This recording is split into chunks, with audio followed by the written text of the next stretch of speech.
بسم اللہ الرحمن الرحیم ویورز، آپ ہمارا یوٹیوب چینل دیکھ رہے ہیں نیوز ٹو یو۔ امید ہے آپ خیریت سے ہوں گے۔ ایک تو جناب ڈی چوک مکمل طور پر کھل گیا، یہ آپ کو آگاہی اس وجہ سے دینا ضروری ہے کیونکہ آپ کی بھی اس میں دلچسپی ہے۔ تو ٹریفک کے لیے مکمل طور پر اس کو کھول دیا گیا ہے۔ علی امین گنڈا پور کی دھلائی ٹھیک ٹھاک ہو رہی ہے۔ پی ٹی آئی کے سوشل میڈیا پہ جو گروپس ہیں ان کے اسٹریٹجی گروپ، ورکرز گروپ، اس کے بعد پھر جناب کور گروپ، پولیٹیکل گروپ، سب میں جو ہے وہ جناب کوئی بھی علی امین گنڈا پور کی جو کہانی ہے اس کے اوپر اعتبار کرنے کو جو ہے وہ تیار نہیں ہے۔ تیسرا جناب مائنس چیف جسٹس آئینی ترمیم لائی جائے، مولانا فضل الرحمان کا بڑا مطالبہ سامنے آیا ہے۔ یہ وہ تمام ایشوز ہیں جس کے اوپر بات کریں گے، لیکن سب سے پہلے ہم آپ کو بتا دیں کہ جو وزیر اعلیٰ خیبر پختونخوا علی امین گنڈا پور ہیں وہ اس وقت زیر عتاب ہیں اپنی ہی پارٹی کے لوگوں کے ہاتھوں، اور اس کی بڑی وجہ یہ ہے کہ جو انہوں نے ڈرامہ رچایا، جو کہانی گڑھی، اس کے اوپر کوئی اعتبار کرنے کو تیار نہیں ہے۔ گو کہ وہ پارٹی کے اجلاسوں میں جان بوجھ کر ایسی فوٹیجز جاری کر رہے ہیں جس سے یہ بات دکھائی جا رہی ہے کہ جناب ہم بڑے جو ہے وہ استقبال کر رہے ہیں اور بڑا سراہ رہے ہیں کہ جو علی امین گنڈا پور نے کارنامہ انجام دیا۔ کارنامہ تو انجام دیا کہ وہ جناب چھپ چھپا کے گاڑی کی ڈگی میں وہ پھر نکل کے، اور پھر آگے ایک نیا انکشاف آیا کہ وہ جناب وہ خیبر پختونخوا ہاؤس سے نکلے اور جو اپوزیشن لیڈر ہے عمر ایوب ان کی رہائش گاہ پر رات گزاری، اور پھر اگلے دن جناب وہ چلے گئے خیبر پختونخوا ہاؤس پہنچ گئے، پشاور پہنچ گئے۔ تو یہ کہانیاں چل رہی ہے، لیکن ان کی کہانی پہ یقین ماننے کو ان کی اپنی پارٹی اعتبار کرنے کو کوئی تیار نہیں ہے۔ عمران خان نے تو کیا اعتبار کر، عمران خان کا یہ جو پلان تھا وہ کل ہم نے آپ کو بتا دیا تھا کہ یہ سارا کچھ ملی بھگت سے ہوا تھا، لیکن یہ عمران خان کا پلان بھی فیل ہو گیا کیونکہ کارکن یہ بات ماننے کو تیار نہیں۔ وہ یہ کہہ رہے ہیں کہ بھئی ہمیں ڈی چوک میں آپ نے چھوڑ دیا، تنہا چھوڑ دیا، اور ہم ڈی چوک میں پہنچ گئے، اور پہنچنے کے بعد اچانک قیادت غائب ہو جائے تو کیا اس کا نتیجہ ہے؟ عالیہ حمزہ کی آڈیو لیک ہوئی ہے، وہ آپ کے سامنے آ چکی ہے، اس میں تو تمام تر صورتحال جو تھی وہ انہوں نے بیان کر دی تھی۔ اب یہ یہاں پہ جو سچویشن کریٹ علی امین گنڈا پور نے جان بوجھ کے کی ہے، اس وجہ سے ان کا اعتماد ختم ہو گیا۔ جس طرح میں نے کہا کہ پی ٹی آئی کے جتنے بھی واٹس ایپ گروپس ہیں اس میں سب علی امین گنڈا پور اکثریت جو ہے وہ علی امین گنڈا پور کے خلاف ہے، اور اب تو پارٹی کا کوئی لیڈر بھی ان کے حق میں بیان دینے کو تیار نہیں، کیونکہ ان کو بھی نہیں پتا تھا کہ علی امین گنڈا پور نے یہ کیا کیا، کیونکہ اس نے جان بوجھ گئے پارٹی کے جو اراکین پارلیمنٹ تھے M N A M P As, انہوں کو کہا تھا کہ آپ نے ڈی چوک نہیں آنا، یہ احتجاج میرا ہے، میں اس کو لیڈ کروں گا، میں ڈی چوک پہنچ کے دکھاؤں گا۔ بھئی اگر آپ ڈی چوک پہنچ گئے چلے ٹھیک ہے، چنا چوک آپ پہنچے، وہ بھی ڈی چوک کا حصہ ہے، ریڈ زون میں آتا ہے، آپ اس کے بعد آپ کارکنوں کو چھوڑتے ہیں، اس کے بعد کے پی ہاؤس میں چھپ جاتے ہیں، وہاں پہ ایف سی رینجر اسلام آباد پولیس کا ریڈ ہوتا ہے، آپ وہاں پہ چھپے رہتے ہیں، جب آپ کو رستہ ملتا ہے آپ وہاں سے فرار ہو جاتے ہیں، ویڈیوز اس کی جو ہے وہ موجود ہے۔ اور اس کے بعد اب تو خیبر پختونخوا ہاؤس کو سیل کر دیا گیا کہ اس کے کئی بہت سے بلاکس جو ہیں وہ خلاف قانون بنے ہیں اور اس کی لیز بھی ختم ہو گئی ہے، تو وہ تو اب سیل ہو گیا۔ تو اس کا مطلب ہے کہ جو آپ چورن بیچنا چاہ رہے تھے گنڈا پور صاحب، وہ بھی نہیں بکا۔ جو اسٹیبلشمنٹ کے ساتھ آپ کی باتیں کی جا رہی تھی کہ آپ نے یہ سارا کچھ اسٹیبلشمنٹ کے ساتھ مل کے کیا ہے، تو یہ چورن بھی نہیں بکا۔ ادھر سے نہ ادھر کے رہے نہ ادھر کے رہے، وہ ایک جملہ تو ہے نا پنجابی کا، دھوبی کا کتا نہ گھر کا نہ گھاٹ کا نہ گھاٹ کا، تو یہ وہ والا حساب ہوا ہے۔ تو وہ پھر ایک اور مثال بھی ہے کہ جناب 100 پیاز بھی کھائے اور 100 چھتر بھی۔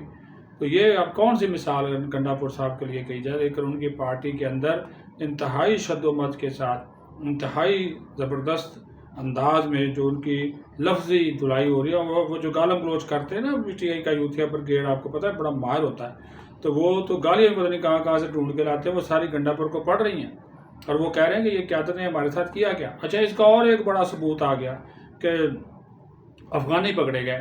جو کہ اس احتجاج میں شریک تھے، تقریباً کوئی 150 کے قریب افغانی ہیں جن کا تعلق براہ راست افغانستان سے نکلا ہے، وہ اریسٹ ہوئے، ان کے اعترافی بیانات سامنے آ گئے ہیں۔ وہ اب جو افغانی ہیں وہ یہ کہہ رہے ہیں کہ جناب اعلیٰ یہ جو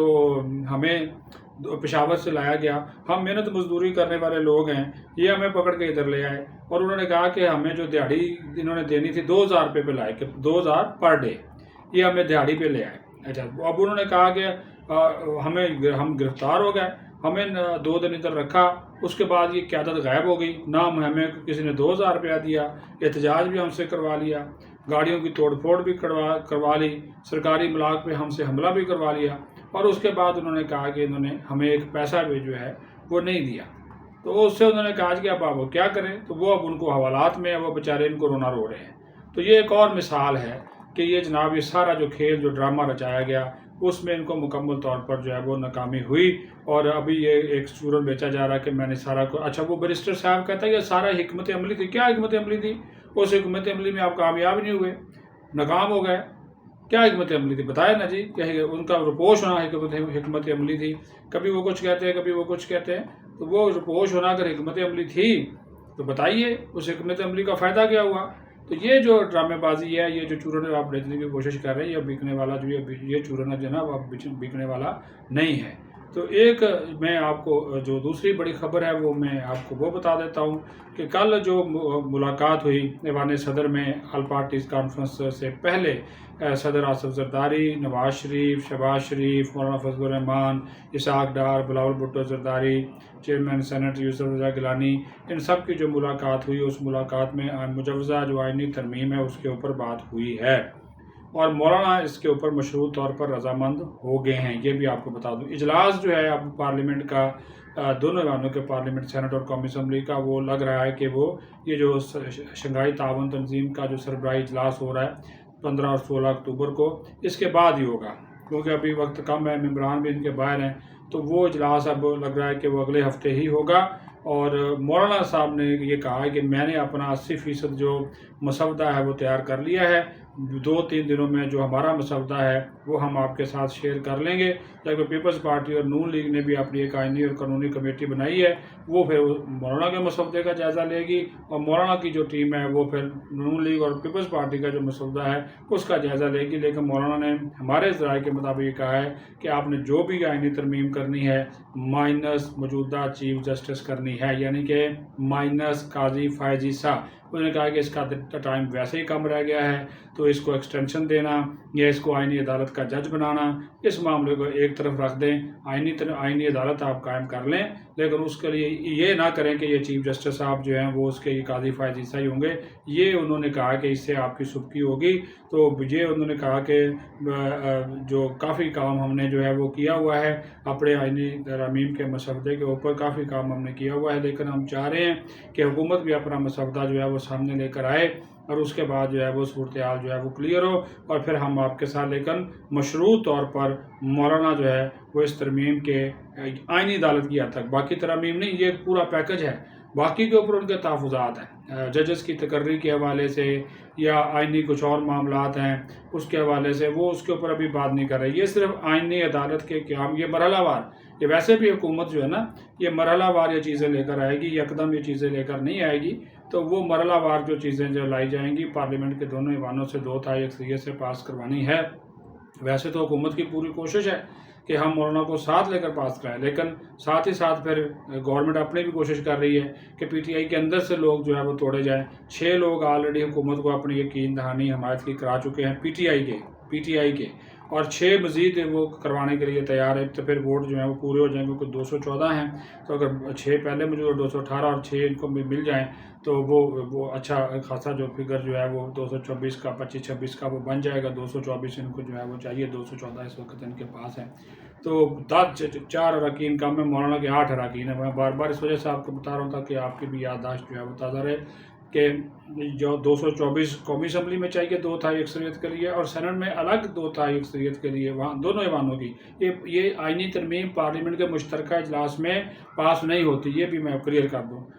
ہر ہاؤس سے 2/3 اکثریت ضروری ہے، یعنی کہ سینٹ سے بھی 2/3 اکثریت، وہ فگر بنتا ہے 64، اور قومی اسمبلی سے بھی 2/3 اکثریت، وہ بنتا ہے 224۔ اچھا، اس میں بعض ہمارے دوست وہ کہتے ہیں جی اس وقت تو جو قومی اسمبلی کا وہ ایوان ہی پورا نہیں ہے، بعض مخصوص نشستیں نہیں ہیں، جو بھی ہے یہ آئین میں لکھا ہوا ہے کہ 2/3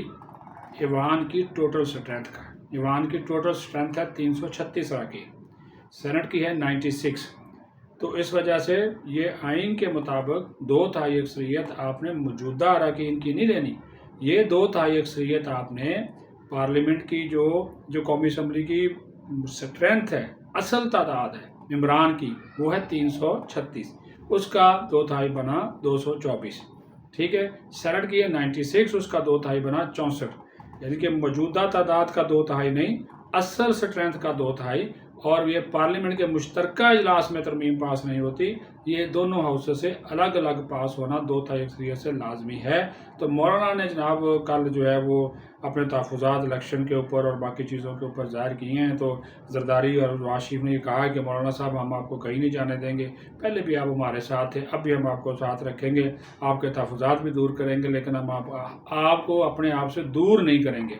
تو پھر مولانا نے کہا جی دور نہیں کرنا تو پھر میری باتیں مان لیں، انہوں نے کہا ٹھیک ہے آپ مسودہ لے آئیں۔ تو اب مولانا کے مسودے کے اوپر جو ہے وہ گیم چل رہی ہے، لیکن مولانا نے شرط رکھ دی ہے مائنس چیف جسٹس، انہوں نے قاضی فائز عیسیٰ کو ایک طرف کر دیں، باقی آپ جس کو جو ہے مرضی لگا دیں۔ آپ دیکھتے ہیں کہ اس کے اوپر جو ہے وہ بات چیت جب فائنل مرحلے میں داخل ہوگی تو کیا اس کا جو ہے نتیجہ نکلتا ہے۔ اپنا خیال رکھیں، پاکستان زندہ باد۔